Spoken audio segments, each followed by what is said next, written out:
Star plus का popular show ये रिश्ता क्या कहलाता है हमेशा से दर्शकों का फेवरेट रहा है। इस बार भी कहानी एक ऐसे मोड़ पर पहुंची है जहां अरमान, अभीरा और गीतांजलि की जिंदगी आपस में टकरा रही है। चाहे ये लोग चाहें भी, किस्मत इन्हें बार बार एक दूसरे के सामने ला ही देती है। दरअसल हाल ही की एपिसोड्स में दिखाया गया कि अरमान और गीतांजलि को मजबूरी में अभीरा के गेस्ट हाउस में रुकना पड़ रहा है। अरमान इस फैसले से बिल्कुल खुश नहीं थे। उन्होंने साफ कहा कि उन्हें यह जगह पसंद नहीं है और यहाँ रुकना उनके लिए आसान नहीं होगा। लेकिन फ्लाइट बंद होने और रास्तों की असुरक्षा के कारण उनके पास कोई और विकल्प भी नहीं बचा। वहीं गीतांजलि अरमान की एक न सुनते हुए उन्हें यहीं ठहरने के लिए मनाती रहती है।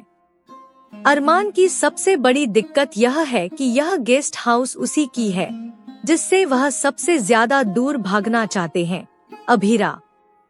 अरमान को लगता है कि अगर वे यहाँ रहे तो बार बार अभीरा की यादें और बातें उन्हें परेशान करेंगी। वहीं उन्हें यह भी डर है कि उनकी मौजूदगी से अभीरा का दिल और टूट सकता है। कहानी में ट्विस्ट तब आता है जब मायरा की एंट्री होती है।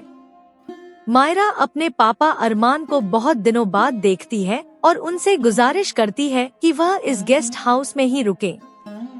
अरमान शुरुआत में मना कर देते हैं, लेकिन बेटी की जिद के आगे आखिरकार मान ही जाते हैं। अब बारी आती है रजिस्ट्रेशन की। रिसेप्शन पर खुद अभीरा अरमान और गीतांजलि की एंट्री नोट करती है।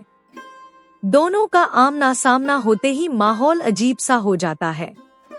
यहाँ गीतांजलि भी मौका नहीं छोड़ती और ताने कसती है।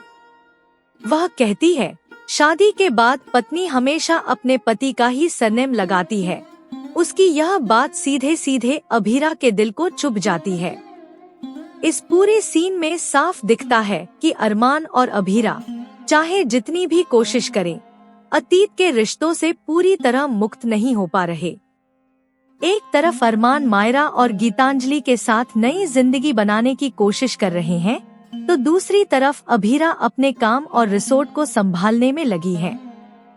लेकिन दिल की गहराइयों में कहीं न कहीं दोनों के बीच वो अधूरा रिश्ता अब भी जिंदा है। अब देखना दिलचस्प होगा कि किस्मत इन तीनों की जिंदगी में आगे क्या नया मोड़ लाती है। क्या अरमान और अभीरा अपने रिश्ते को पूरी तरह खत्म